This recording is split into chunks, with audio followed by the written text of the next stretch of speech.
Just start then. Assalamu alaikum, and thank you all for joining in today's very important and informative webinar, where we will talk about the increasing surge of COVID-19 in Pakistan and the United States, as well as the new developments in the COVID-19 vaccine. Today, we will be talking with the Honorable Dr. Faisal Sultan, who is currently the Special Assistant to Prime Minister Imran Khan on National Health Services, Regulations and Coordination, as well as Dr. Mubin Rathore, who is the Chief of Infectious Diseases for UF Health Jacksonville and Wolfson Children's Hospital and Professor and Associate Chair for the UF College of Medicine, Jacksonville. Dr. Sultan and Dr. Rathore, thank you very much for taking the time out of your extremely busy schedules and informing our members and friends of the new developments in the COVID-19 vaccines. I will introduce our honorable guests one by one, and then we will start our session. First, I would like to introduce Dr. Sultan. Dr. Faisal Sultan is an infectious diseases physician who has served as the Chief Executive Officer of the Shaukat Khana Memorial Cancer Hospital and Research Center from 2003 to 2020. He was later appointed as a special assistant to the Prime Minister on National Health Services in August 2020. Dr. Sultan studied at the Cadet College Hassan Abdal in Pakistan. He graduated from the King Edward Medical College in Pakistan and subsequently trained in the United States in internal medicine at the University of Connecticut and in infectious diseases at the Washington University School of Medicine. He's certified by the American Board of Internal Medicine in internal medicine and infectious diseases. He became a fellow at the Royal College of Physicians, Edinburgh, UK in 2007, and fellow of the College of Physicians and Surgeons in Pakistan 2010. Dr. Sultan was appointed as a consultant physician in infectious disease at Shaukat Khana Memorial Cancer Hospital and Research Center in 1995 and served as the medical director of the hospital in 2000 to 2002 and as a chief executive officer from 2003 until August 2020. After onset of the coronavirus pandemic, Dr. Faisal Sultan was appointed as the Prime Minister Imran Khan's focal person on COVID-19 in Pakistan and later as a special assistant to the Prime Minister on National Health Services in Pakistan in August 2020.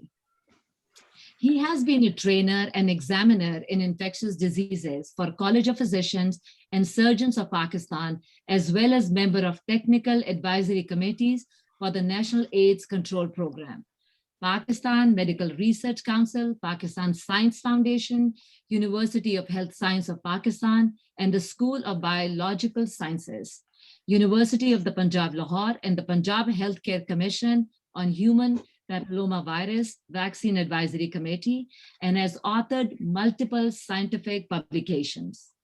He was part of the core group for setting Pakistan's national accreditation standards for hospitals, Ministry of Health. He has served on the Prime Minister Imran Khan's task force on health and as chairman of Board of Governors, Medical Teaching Institute Khyber Teaching Hospital Peshawar, as well as on the steering committee for Punjab Health Strategic Plan. Thank you very much for taking the time. Now I'm going to introduce Dr. Mubin Rathore. Dr. Mubin Rathore is Chief of Infectious Diseases for UF Health Jacksonville and Wolfson Children's Hospital and Professor and Associate Chair for the UF College of Medicine, Jacksonville. He is the founding director of UF Center for HIV, AIDS Research, Education and Service. Dr. Rathore has served on the board of Wolfson Children's Hospital and UF Jacksonville Practice Plan. He graduated from King Edward Medical College in 1983 and specializes in infectious disease medicine. Dr. Rathore specializes in pediatric infectious diseases, cares for children through the diagnosis, treatment, and prevention of infectious diseases. Dr. Mubin Rathore has not only closed the town gap in medicine, but he is also very active in the community, serving on the boards of One Jacks, a diversity inclusion advocacy organization and environmental protection board. He is president of the board of Mass Free Clinic for the uninsured and president-elect of Leadership Jacksonville. A fervent advocate for all children, and especially children with HIV, he has been instrumental in the improvement of HIV care of children and pregnant women in the state of Florida. Thank you again for taking the time to join us today. We appreciated your talk a few months ago on a very similar topic. Dr. Faisal Sultan, do you want to say a few words before we start to the question and answer session? Thank you. I'm just honored to be here. I'm extremely thankful for the very elaborate introduction. It sounded almost someone else, but I'm grateful for these very kind words. And it's really great to be here with you, but especially because I have Mubin Rathore here. Some of you don't know, but Dr. Mubin Rathore and I go back many, many decades. And he was kind enough in his medical college years to actually lend me his room to stay when I had no place to stay at the KE Medical College when I had joined as a first-year student. So our friendship and my regard for him goes back to 1981. Dr. Mubin, you want to say something, please, before we start? Yeah, I just wanted to thank Faisal. He's very kind. I'm been very proud to see Faisal become so successful, but there was never a doubt in my mind. I know he was a cadet captain at Hassan Abdal. That was a good starting point to know that he's going to be in leadership role. I just want to dedicate my part of the talk to my late father, who just passed a few months ago, Brigadier Retired Mia Zafar Hassan Rathore, who fought in Kashmir before he was in the army. So for me, he's a Ghazi Kashmir, and I'm very proud of that. So I just wanted to say that. Other than that, I think we'll leave the time to all the questions people have for us. Sure. So Dr. Faisal Sultan, the first question I'm going to ask you is, which one is better, Sputnik versus Sinopharm, especially for kids aged 18 to 20? So I think these days, every time I answer this question, if I get just one paisa, I'd be a very rich man. So look, I think my stock answer to this is get the one you can get a hand on. Because where we are today, this over-analysis and splitting the hairs between vaccines is a bit dangerous. But because we are in a medical forum, I think this bears a little bit of answering. I think as far as Sputnik or Sinopharm are concerned, and if you've asked about the age ranges from 18 to 20, to be honest, both the phase 3 trials for both of these vaccines actually included this age group. And all I can tell you is that, the safety was very good for both of these vaccines. And the efficacy was similar, or at least in the same ballpark, more or less. And so therefore, I would say for the 18 to 20-year-olds, either one is okay. And whichever one you can get a hand on, go get it. Okay. Dr. Rathore, when will the vaccines be available for children? Well, that's an important question, because we are not going to reach the proverbial herd immunity unless we immunize children. So at this time, the Pfizer vaccine is approved for children 16 and 17 years of age. And Pfizer, I think this coming week, is going to submit its data to the FDA for 12 to 16-week-olds. We are currently participating in studies with Moderna for children, and the J&J vaccine study for children will probably start in June. So I think these vaccines are coming. There is no reason for us to believe that the vaccines are going to be any less efficacious or safer in children than it is in adults. The thing that we need to understand is that we need to find what the correct dose is going to be. And that's the dose finding studies have happened, because it's quite possible that children may need a slightly higher dose than we give to adults, because their immune system is still developing. So in the United States, the Pfizer vaccine should be available for the 12 to 16-year-olds probably within a month. And then for the rest of the vaccines, I suspect that by the end of this year, the vaccines are going to be available for children, at least in the United States, and perhaps in Europe also. Thank you. Dr. Faisal, if someone gets 2 shots of Sputnik, how long is it the efficacy, and can she get any other approved vaccination later on? Look, both of your questions are somewhat unanswerable if you want an absolute slam dunk data-driven answer. But I think, like most other vaccines, the data on the duration of these is really not published, and therefore we can do some extrapolations. The exact duration remains unknown, but I think we can safely say that at least for a few months, perhaps around 6, we can say that you will have reasonable protection or good protection. Now, there is going to be evolving data, especially post-use, that can guide us and tell us a little bit more about how long this duration truly is. Is it forever, or a few more months, or a few years, and so on? About the mix and match, and this is being asked because right now in Pakistan, as you perhaps know, there are primarily 2, now 3 vaccines being used. And so this question of whether one can mix these up, again, one can only conjecture.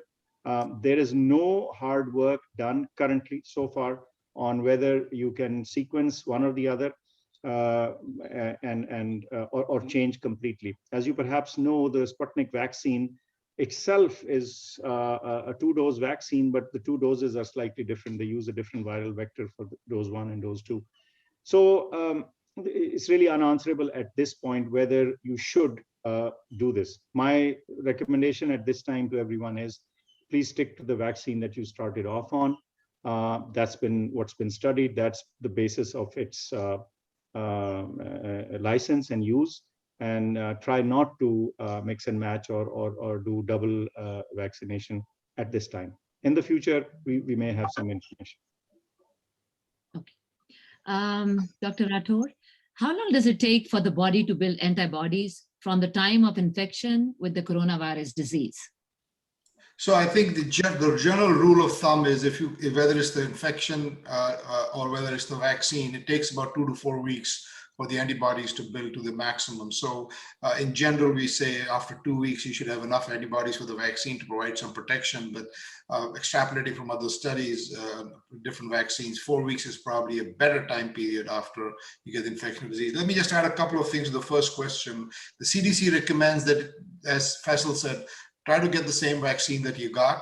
But if you do by chance get a different vaccine, you don't need a 3rd dose. That's very important because you don't want to waste vaccines. If you are going to get mix and match, if you are forced to get it from similar types, from messenger RNA to messenger RNA, vector to vector. I mean, that's just a best guess. It is not certainly based on data or science. There is a huge study going on where they're trying different mix and match things. Now in the UK, they just came out with a recommendation, which is causing a little bit of consternation in the United States, that you can mix and match. And I don't know, that's not based on data, as Faisal said. There are no data for that. So I think that has happened, and that's going to cause a little bit more confusion around the world because UK has not come up with that recommendation. Thank you. Dr. Faisal, do we have to get vaccinated every year in Pakistan? Well, I think this question, we will know about this next year. At this point, I don't think so, but much depends on the decay of functional protective immunity. And I wouldn't necessarily just base it on a level of a particular antibody, because we really don't know exactly what to measure. Not everyone will be able to measure actual neutralization. And so therefore, this will remain based and rooted on clinical data coming out of reinfections that occur at certain time points, or the likelihood of reinfections that occur at certain time points after you've gotten vaccine. In Pakistan, we have got a very good database. So everybody that's getting vaccinated is in the National Immunization Database, NIMS. And so we're about to run a query on it to see that after a certain time period, how many people who actually, with the same national ID card number, who got 2 doses of vaccine, had X number of weeks after that and got reinfected. So we will be able to tell you a little bit on the protection and its decay, but at this time we can't say, really for sure. The other bit that might change things as far as repeat vaccinations is variants. There is a whole slew of data on this that is coming out, and different vaccines, whether disease with one variant protects the other, and some extrapolations from there, as well as whether the different strains cause the same type of at least measurable antibodies post-vaccination. So this is going to be a ripe field for research, and I think more will come out. At this point, I think that unless we've got very serious mix-up of emergence of variants that escape the protection from the previous dose of the previously used vaccine, I think that we may be not looking at a yearly vaccine, but really that's just my very personal hunch. Okay, thank you. Dr. Rathore, should a person be alarmed or worried if they receive a negative antibody test result? You mean after they get the vaccine? Yes. Yeah, so I think the important thing is that the commercially available antibody tests are not the same that are against the spike RGB antibody test. That's the first thing. So I would first of all recommend nobody get tested after the vaccine. In any public health implementation of the vaccine program, we do not test antibody levels. We also know that vaccines are 95% efficacious. So that means 5% of the people, they will not, well, it may be more than 5%. A certain percent of people will not take the vaccine. That's true for all vaccines. So if you have a negative antibody level, I think people would be concerned about it, and there's not a whole lot you can do actually about it. So I think in some of the Gulf states, they are giving a third dose of the vaccine they are using because several people that they tested after the second dose did not have any antibodies. Now, you should expect, in reality, you should expect some antibody after the vaccine. So if you are zero, it also goes to the level of detection of the test. I mean, there are many other issues around that, how the test is done, who's doing tests, which test you are using. So should you get tested after the vaccine? No. Should you be concerned? Only to the degree, make sure you get your second dose. And after that, I think it has to be a public health decision, which each country is going to have to make their own decision. Okay. Dr. Faisal may have something to add to that. Yeah, I was going to say, this is right now the fashionable thing. Which vaccine did you get, and what are your antibody levels? I mean, this is amazing what's happening here in Pakistan. So, and it's ending up driving some of the conversation in a very silly direction. And as Mobeen said, from a public health perspective, there's absolutely no need to get an antibody, because just look at the clinical trials. The fundamental reason a vaccine gets licensed or not is not because it mounts any antibody responses. There are plenty of infectious diseases where we actually use antibodies to show evidence of previous infection, and these antibodies, provide no protection. And so therefore, just hinging this on antibody measurements, that too on just plain antibodies of one kind or the other, is not useful, I think, unless somebody had really access to neutralizing antibodies for the spike protein. And even there, I would say no need for a public policy perspective. And all you should do is make sure you get 2 doses spaced apart as the manufacturer recommends it. And I think it's important that I find on our chat rooms and our WhatsApp groups, many of the physicians are also not understanding that concept. I think it's very important that we stick to appropriate resource utilization. I know that it's unfortunate that people are getting a third dose of the vaccine, which is really a bad use of resources for a country that doesn't have enough vaccine to begin with. Dr. Faisal, many people do not want to get vaccinated. How will it affect those who do get vaccinated? So, vaccination is a public good, and we do it for 2 reasons. One, for ourselves individually, and the second for the communities we live in. And I think not getting vaccination yourself in the time of COVID is a decision that you should take very seriously and after due consideration and thought. And by and large, I think this denial of vaccine should not occur. I really do think that while an individual may have the right to, subject themselves to whatever risk they feel, but at the end of it, we do live in communities, and our decisions impact others. So I think that we owe it to people around us to get vaccinated. If there are questions and hesitancies, please contact credible people to talk through so that they can walk you through the issues. But I think collectively as a global community, but right down to our family level, to cities and countries, we do owe it to everyone around us to get vaccinated. Nazia, I will take a slightly different thing on that. I was about to ask you that. Yeah. No, this is totally different. It's not going to be scientific. We believe we are Muslims, and hukuk al-ibad is very important. If you are not getting the vaccine, you're taking other people's right to be protected. Exactly. So I think you should think in those terms also. I wish our religious scholars come out with this, because it's just not your own thing. Not getting the vaccine places everybody else at risk. Your family, your friends, your community, your country. So I think I firmly believe this, that not getting the vaccine and somebody gets sick, you are as much a culprit, and you will be asked about it in the day of judgment why you do it. I know this is a very different approach to it, thinking, but I think it's very important. So sorry, I wanted to mention that. No, that's good. Thank you. Dr. Rathore, my child has underlying health conditions. Will the vaccine be safe for them? Yeah, actually, it's not just child. People with underlying health conditions are probably going to benefit the most. It is safe to say that a lot of people with underlying health conditions were excluded from the trials. That's how the trials are done. But we know these vaccines are safe and effective. Now, in the children with underlying health conditions, or adults, anybody with underlying health conditions, we believe the vaccine will be safe, okay? It may not be as efficacious. There was a recent study published from University of Pittsburgh that in solid organ transplant patients, only about 17% of the patients responded to the vaccine after the first dose. We know those things. This is not news. All vaccines and all immunocompromised patients, they may not have as good of a response, but we still recommend they get it. Similarly, in other situations, the rheumatologic diseases, the American College of Rheumatology just came out with a whole paper recommending basically that people who have underlying rheumatologic diseases should get the vaccine. It is a matter of risk-benefit ratio.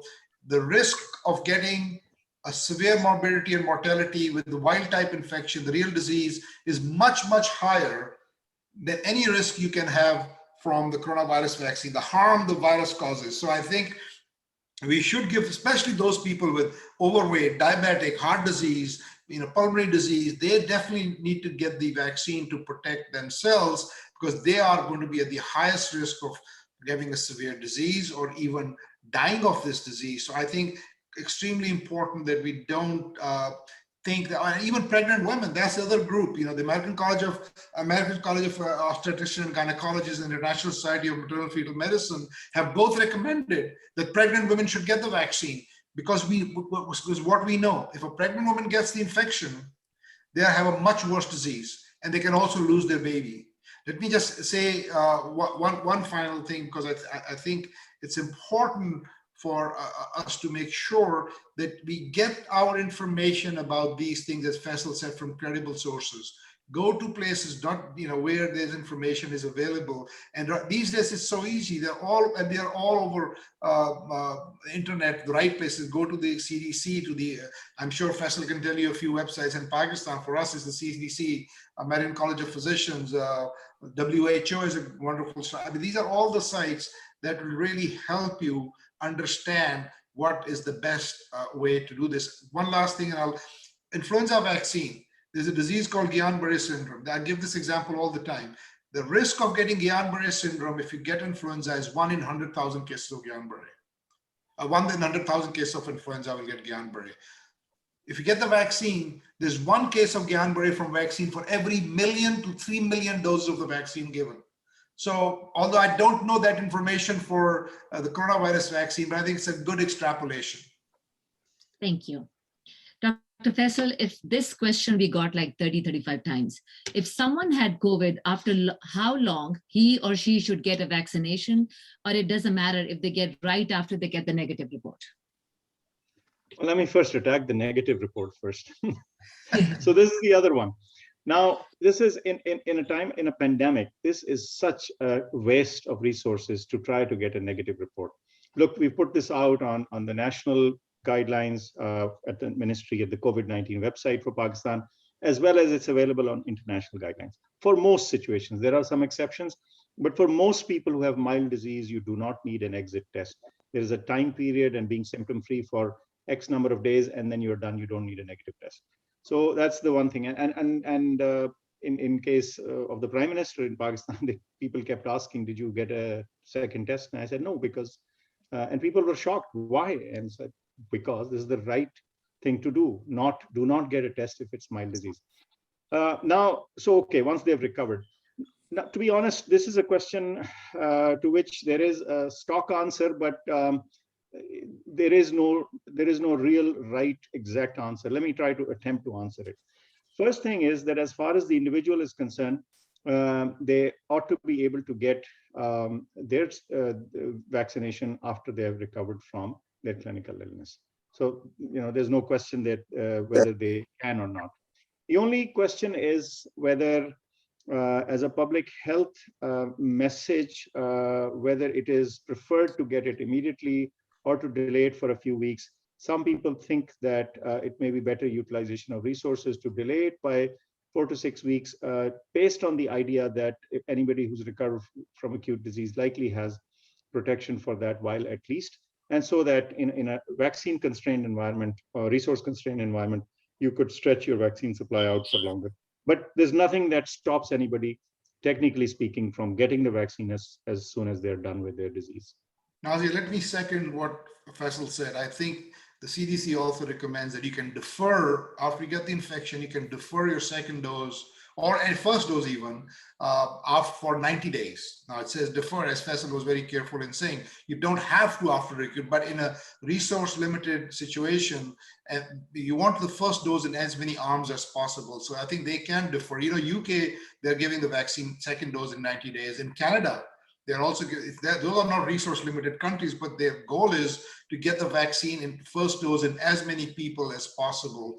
And in terms of testing, first of all, if there's one thing you can take away from today, I know I see those ads all the time. I hear from my friends, do not get the antigen test and do not get the antibody test for diagnosis. That's waste of resources, waste of money. I know some very famous labs are offering these tests. This is really, in my mind, snake oil. So stay away from that. And the test of cure is not necessary, as Faisal said. I have had a patient, I didn't have a patient. I was consulted on a patient who was positive for early on in the pandemic, who was positive for RNA with PCR for 186 days. Was not infected. It's probably just dead viral RNA particles. So test of cure, just as we don't do test of cure for C. diff and many other diseases, you don't need a test of cure. Thank you. Dr. Rathore, what concerning variants are on the rise, and will these mutants affect the vaccines? So I think Faisal sort of touched on that. So there are many mutants right now. There's the Brazilian, there's the South African, and there's the UK. There's also now the Indian variant, which is thought to be much worse.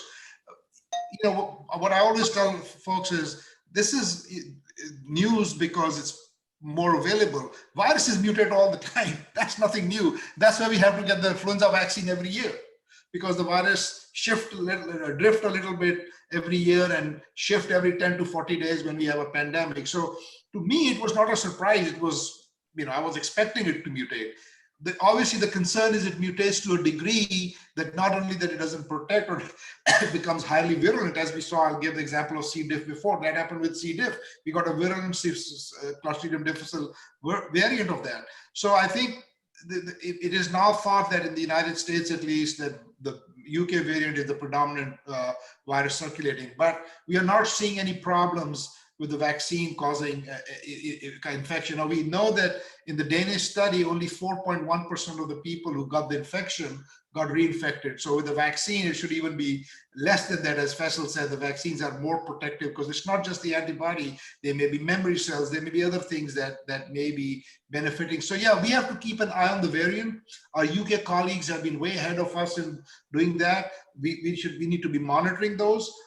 We may come across a variant.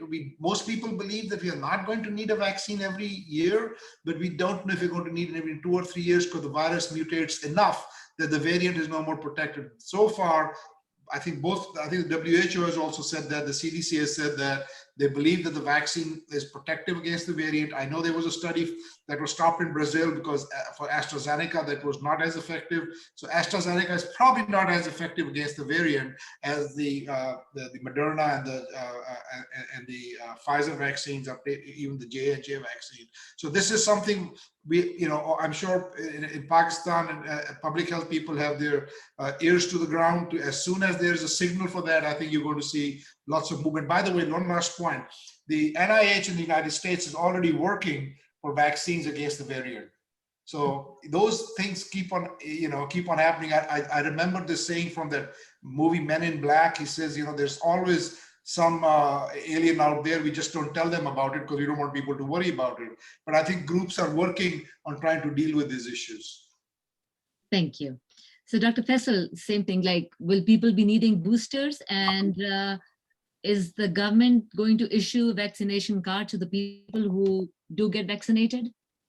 Sure. So we built the whole vaccination card system as we were building names. So right now, if you get the requisite number of doses, 2 or 1, depending on which vaccine it is, you're able to print your vaccination certificate straight out of the NADRA website. For the privilege of this, NADRA charges you 100 rupees.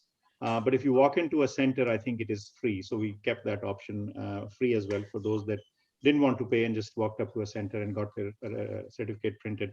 We also plan to be able to port this information of having received requisite doses into any international framework that eventually evolves either out of WHO or IATA, so that people can travel. One potential challenge I see is that some countries may, or many countries might actually say, well, look, we want you to have received this vaccine or that vaccine. It's going to lead to a fair bit of trouble. So I think the WHO is trying to work this out, to my information, but we'll see. As far as we are concerned, the government of Pakistan does issue, as of today, we have tens of thousands of vaccine certificates already issued out of the system. I'm aware of that. And so a very official looking and verifiable information is there. As far as variants are concerned, I think right now I can tell you that the B117, the variant that first got noticed in the UK, who knows where it got actually evolved, and it could have co-evolved in other sites. And viruses mutate all the time, as Mubin said. To anybody who knows anything about microbiology knows this very well, that this is just a fact of life. This is how life evolves. And so we are not surprised on their presence. Right now, B117 in the northern part of the country, which is Punjab, AJK, KP, is a fairly common strain. Unlike the UK, we cannot do very, very exhaustive testing. They've done a great job of it.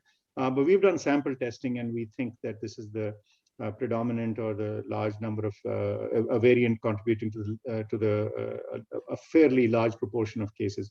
In Sindh, however, and perhaps in Balochistan, the numbers are a little bit lower. It's present.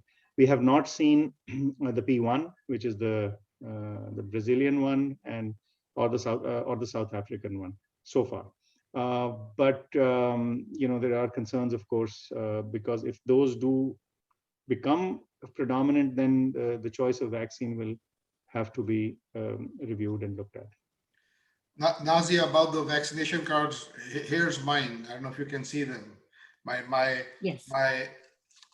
My vaccination card is with my national ID from Pakistan. I think this is important. You should share it, save it in the same fashion as you do your social security card. I know these variant questions come all the time. If you're concerned about the variant and you want it to stop, to develop a variant, the virus has to replicate. For virus to replicate, it needs to have susceptible hosts. So get vaccinated. More people get vaccinated, less opportunity for the virus to infect and vary. The virus has only one purpose in its life: to survive. So it goes in, it'll do that. So I think that's the one other way we can stop the variant development, if enough people get immunized and there's no susceptible host. Good. Thank you. Are coronavirus variants more dangerous, Dr. Rathore? Well, it seems like in some situations they may be, we don't know that for sure. It may be, the danger can come in one of two ways. One is that it is able to evade the protection provided by the vaccine. That's one danger, of course. if they're more virulent, if that's the question, there is some suggestion, especially this with the Indian strain, that it may be more virulent. There was also some suggestion that perhaps the Brazilian strain is more virulent. Now I can tell you in the United States, most states are now probably have the virulence, the UK state as the predominant strain. We are not seeing as severe cases as we saw early in the first two waves. Now, part of that is because the vast majority of the elderly are immunized. So they don't have those underlying things. That's why I think elderly getting immunized, they're less likely. And by the way, as you know, it's not just those 75, but anybody above 65 is at risk. And so I think we need to get that up. That will at least decrease the severity of the illness and get in the hospitalization. So to answer your question directly, can the variant be more virulent? The answer is yes, it can be. Do we have evidence of that this time? There's some suggestion that some variants may be more virulent. The Brazilian one, and I have not heard a lot about it, and I'm going to be in a call on Tuesday. That this Indian variant, people are very worried about that. I don't know what you have heard in Pakistan, or maybe have seen that in Pakistan, being the proximity of that, but that's a big concern right now. Okay, I just have this question on the chat. The gentleman has asked a few times from Dr. Sultan. He's asking, Dr. Saab, why are people denying receiving vaccine? Is it due to the fact that the product is not self-made? And my second question is that Pakistani researchers failed in production of vaccine against COVID. Okay, good questions.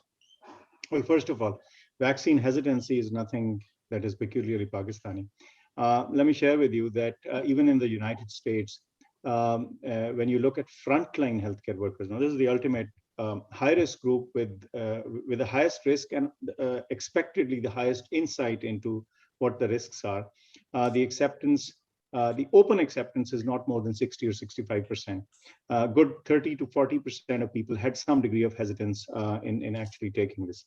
So it's a natural phenomenon. This is the disease is relatively new, and theories abound in the age of social networks.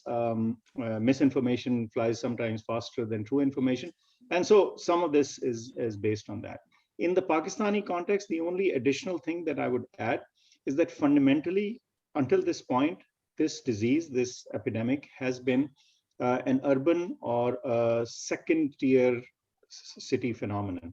So, 60% or so of the population lives in rural areas. And so the first-hand experience of having someone had COVID is lesser. It's not absent, but it's lesser. And so therefore, that is one thing.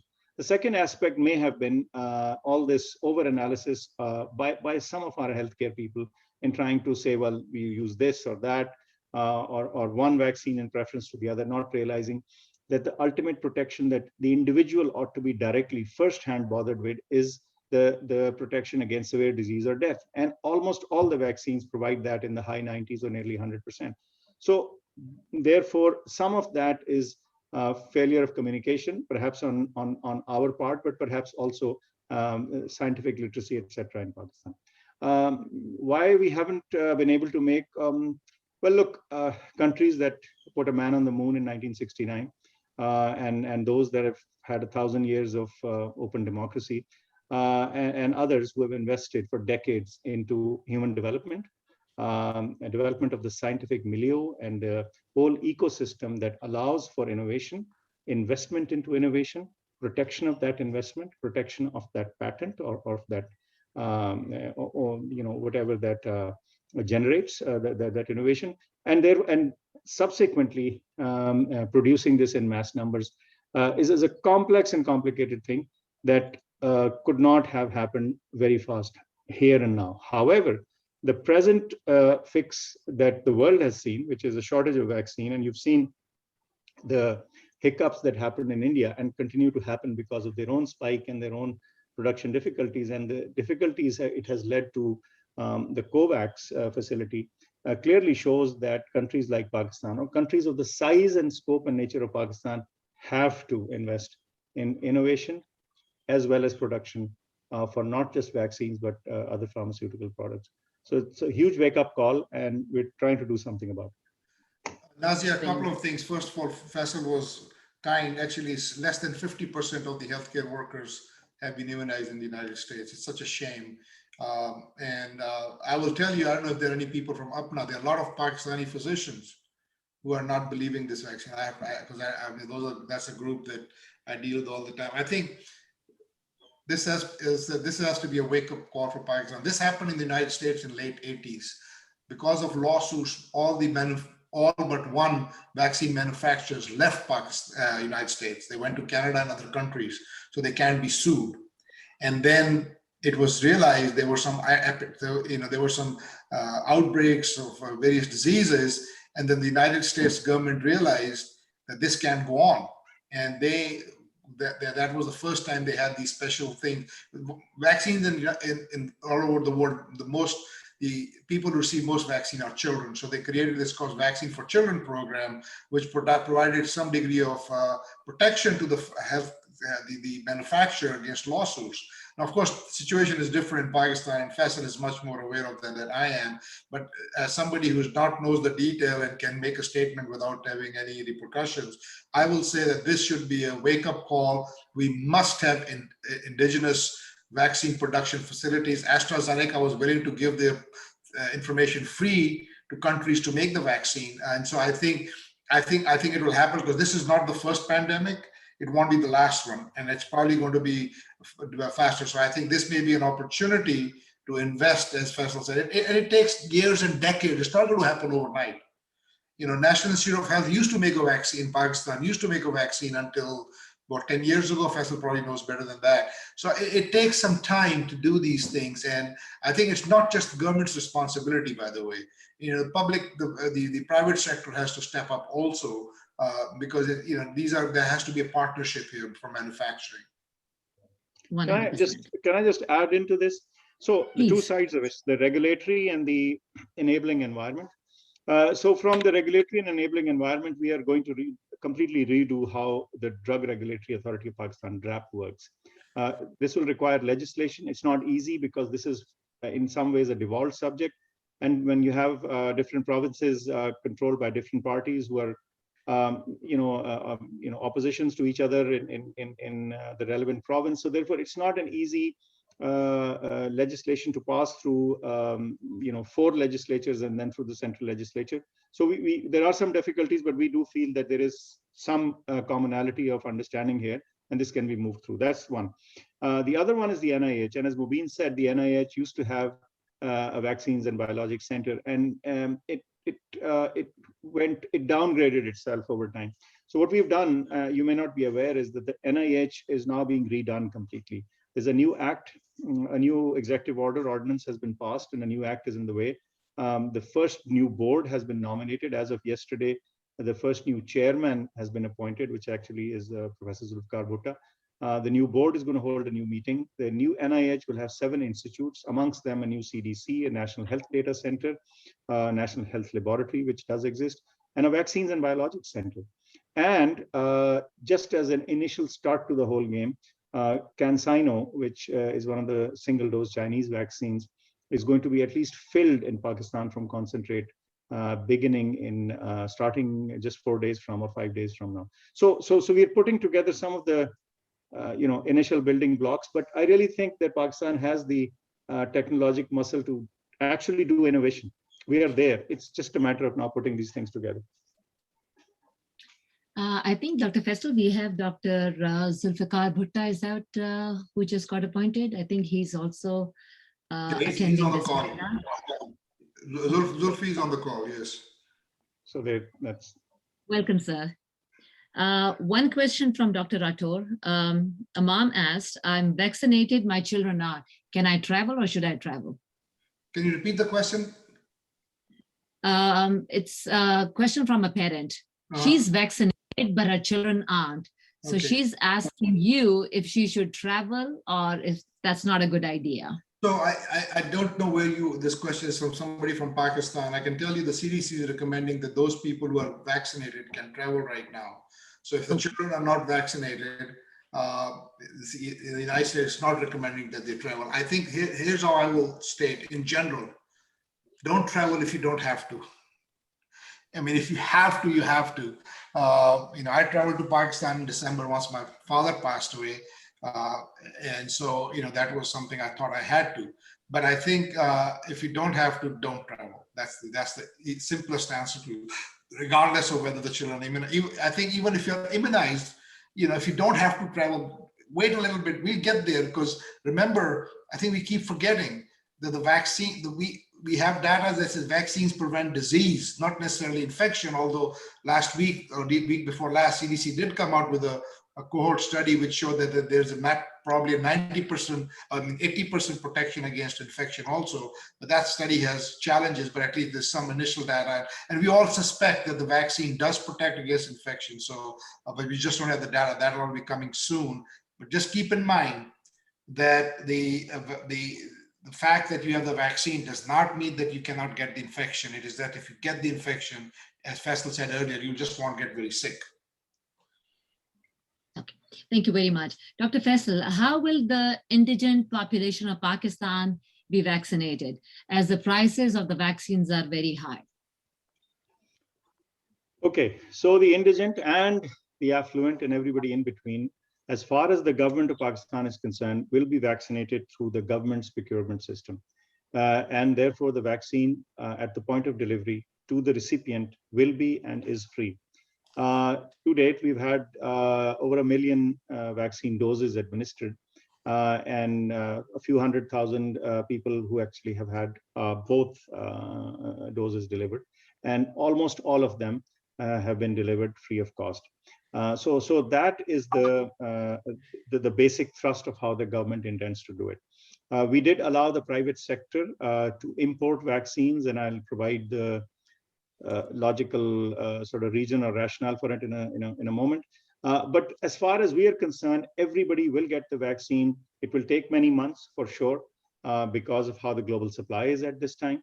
But we continue to purchase vaccines. We expect a few million doses by the end of April again, additional doses. And then, as I said, with sort of co-production of one of the vaccines, our capability and access to doses will go much higher. And so hopefully we'll be able to vaccinate an ever younger population cohort. So it'll be free of cost. Now, people did ask why we actually ended up allowing this. There was a clamor for it, an ask for it, a need for it, and the need and the justifiable need was as follows. For example, if you need to travel for business, you may be going to countries that require vaccination. If you're a student, say going to China, and there'll be others that will require vaccination. You're a young person, your turn may come much later, and you may need to go for employment. Say you're a laborer and you need to go to one of the Middle Eastern countries. So, these are just three tangible examples. There will be others in which there's a legitimate need, but you are not old enough to get the vaccine yet. And the vaccine supply is not large enough to make these special exceptions. So therefore, in those circumstances, there is a little logical argument for allowing this. But, just in comparison, a few thousand people, perhaps 15 or 20,000, may have received the privately procured vaccine, but over 1 million, as I said, have received the free vaccine. And we intend to make that into tens of millions and to reach the magical, 50 million mark that we had put for ourselves for this year. Thank you very much. Dr. Rathore, what health measures are in place to ensure long-term protection from any infection? Well, I think the most important healthcare measure, if you ask an infectious disease person, is hand washing, good hand hygiene. I think good hand washing, good hand hygiene. If you do that, and that's part of our religious teaching also.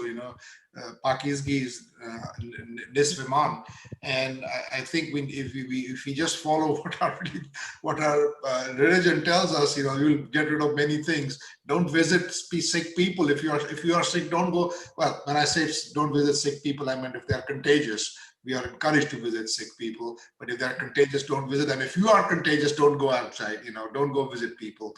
I think for the long term, one thing I can tell you is probably going to happen in Pakistan, it's definitely going to happen in the United States, is you're going to see a lot more people wearing masks for all the time when they travel. I think we saw that all those of us who have traveled to Southeast Asia, they've been doing it for decades, but they do it for pollution, not necessarily for infection. But I think you're going to see, I can speak for myself. I'm wearing a mask when I'm going to be on a plane for sure for a long time. And I think people are going to do that more and more. I think we also have given people a license now. Many of us were actually following that practice, that if you are sick or somebody is sick, don't shake hands, don't give them I don't know what's the correct word in Urdu, but don't give a jappi or don't hug them. I think now it is legitimate not to do those things in social places. And it is legitimate that if somebody is sick, they don't come to a wedding or a birthday party and they stay home. Because I think this is going to happen for a long time. But if there's one thing you ask me, it's washing hands. Washing hands, and just as your parents taught us, how to wash hands. And when this whole thing came about washing hands, I say, gosh, my dad taught me to do this when I was 5 years old. Exactly how to wash my hands and how to do this, all of this. It was like, so I think we need to continue to do that. Little things, I see a lot of people, it was very common, and you wash your hands before you ate. Now people don't wash their hands before they eat. We used to wash our hands off. We still do. So I think those things we need to get back, our traditional things that would help us. Thank you very much. Dr. Faisal, any update of 50 and younger people getting vaccinated? Look, as far as safety data is concerned, we will only be able to share with you the cohorts that get vaccinated. We've got excellent data so far, but it's mostly for the over 60 crowd. But as we reach the younger age groups, we'll be able to tell you more. But right now, the government procured vaccine is not being used for the very young. And so therefore, I have no data. Okay, thank you. Dr. Rathod, does a vaccinated person present a risk to unvaccinated family members in the same house? Yeah, as I said earlier, the vaccination the best we know right now, the data does not support that vaccine prevents you from infection, it prevents you from disease.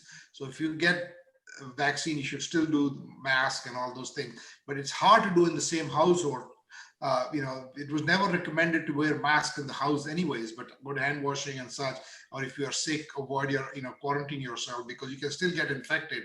I have to say, this is personal opinion, not based on data.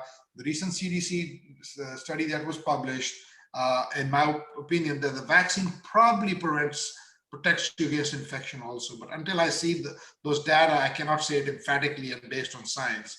Nazia, there's another question in the chat box that I feel like I must respond to right now. It says, I was told to wait for a month after getting the COVID-19 vaccine before getting a mammogram.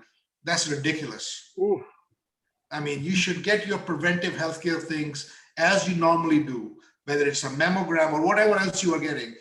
That should not stop. Now, maybe somebody misunderstood, because what we said earlier, it takes you about 2 to 4 weeks to get full protection from the vaccine. So maybe somebody mixed that up. I think so that could be possible, but you should not, your children should get all the vaccines. Then it'd be a big problem we are facing in the United States, that the families are not bringing their kids for childhood vaccination. So any routine healthcare you need, you should try to still get it. Wear a mask, do this, all those things, but that's very important. Thank you very much. I was about to ask you in this next round. Dr. Faisal, I'm going to ask one question each of you, and then if you guys want to say something before we finish this seminar. Should Pakistan adjust its vaccination plan in view of the issues around AZ vaccine? The short answer is no, not at this point. So the issues that have made the headlines recently are, of course, relate to the hematologic system, this whole issue of clotting. And the most recent analysis of this shows this to be a very rare event, essentially a 1 in a million event. typically in women who were younger than 60, and after a few weeks of having received the vaccine. The association has been noticed. The causality is still unclear. But when you look at the overall perspective, I think we will still go with AZ as and when it arrives for us, because I think you have to, in a situation like this, you always balance risk and efficacy and the collective societal benefit. And I think at this point, it's still heavily in favor of using the vaccine. But again, there's absolutely no reason to be, impervious to data that is coming in. Things evolve, things change, and any smart system ought to be able to continuously look at all the data coming in from everywhere in the world is available today in real time. So one must always look at it, parse it through and look at through the prism of your own local needs and situation, and then make a decision. And then also inform the people why you're doing. So we're trying to do this in the very best way. The classic example for us was that the initial licensing for our for Sinopharm was limited to up to the age of 60 on initial evaluation. And then our experts reviewed the data and gave us the permission to go over age 60. And we had to explain it because, our initial statements were thrown at our face and said, well, you earlier said that don't use it. And so this is going to be a moving target, but the science of it only is true for that moment and as best available at that point. So at this time, I think all the approved vaccines that we have from our system will be used. Nazia, the thing the audience need to know is that the vaccine studies had 30 to 40,000 participants. And they found the more common things. There's the reactogenicity. Expect to have some within the first 24 to 72 hours, you're going to have fever, you're going to have pain. I mean, I got my vaccine and at 10 o'clock and by 4 o'clock, I didn't feel well. I looked like I'm coming down with something, I had poor appetite, low-grade fever. In the morning, I was fine. Both doses, my family, they had the first dose, they were fine. They made fun of me that I'm a weak person.